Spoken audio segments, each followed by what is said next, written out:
जानते हैं हमारे देश के इतने सारे केस पेंडिंग में हैं कि न्याय का इंतजार करते करते लोग बूढ़े हो जाते हैं, लेकिन फिर भी उन्हें न्याय नहीं मिल पाता।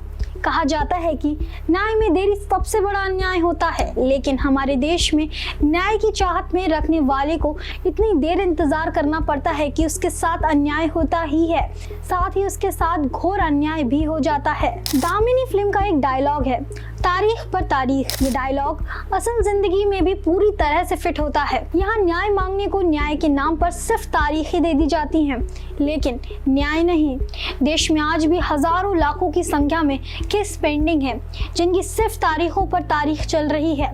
सालों तारीखें चलने के बाद भी वे आज तक सॉल्व नहीं हुए हैं। आपको बता दें कि देश के सर्वोच्च न्यायालय यानी सुप्रीम कोर्ट का गठन देश में न्याय देने और संविधान की रक्षा के उद्देश्य से किया गया था, लेकिन बीते कुछ दशकों में सुप्रीम कोर्ट पेंडिंग केसों की संख्या लगातार बढ़ती जा रही है।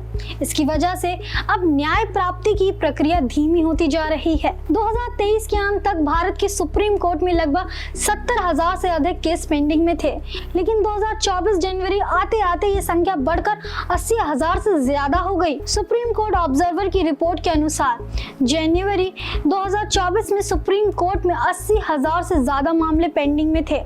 अकेले जनवरी 2024 की बात करें तो इस महीने में सुप्रीम कोर्ट में 1996 केस रजिस्टर हुए, जबकि इसी महीने सुप्रीम कोर्ट से सिर्फ 2420 मामले का रिजल्ट सुनाया गया।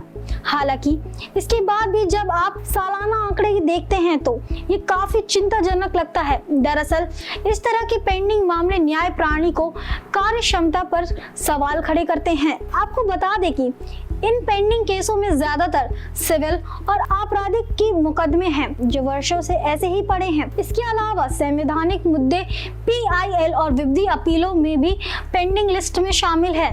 साल दर साल सुप्रीम कोर्ट बढ़ रहे पेंडिंग मामलों की संख्या की बात करें तो जहां साल 2024 जनवरी महीने में 80,221 पे केस पेंडिंग थे, वहीं 2023 में जनवरी महीने में 78,400 मामले सुप्रीम कोर्ट में पेंडिंग, जबकि साल 2022 के जनवरी महीने में सुप्रीम कोर्ट में 70,101 मामले पेंडिंग हैं। इन पेंडिंग केसों का मुख्य कारण ये भी है कि भारत में जनसंख्या के हिसाब से जजों की संख्या बहुत कम है। सुप्रीम कोर्ट में जजों की संख्या की बात करें तो फिलहाल सुप्रीम कोर्ट में जजों की संख्या सिर्फ 34 है। ऐसे में आप अंदाजा लगा सकते हैं कि एक जज पर कितने मामलों को क्लियर करने का दबाव रहता होगा। वहीं भारत में 10 लाख लोगों की आबादी पर केवल एक जज होता है, जिसके लिए कई मुद्दों को सुलझाना आसान नहीं, जिसके कारण पेंडिंग केस लगातार बढ़ते जा रहे हैं।